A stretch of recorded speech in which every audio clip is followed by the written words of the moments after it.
Hello guys, कल मैं गई थी अपनी मम्मी के साथ सैटरडे मार्केट। वहाँ से मैं लाई हूँ एक बहुत क्यूट सा प्रोडक्ट। वो एक क्यूट स्टेशनरी है।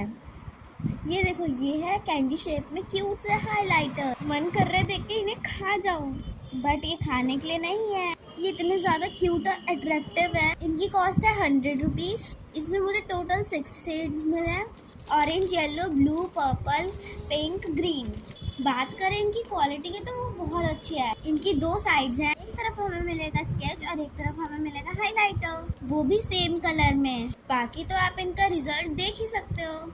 इनकी दोनों निब्स काफी स्मूथ है। चलो अब आराम से इनके साथ फ्लॉन्ट करें।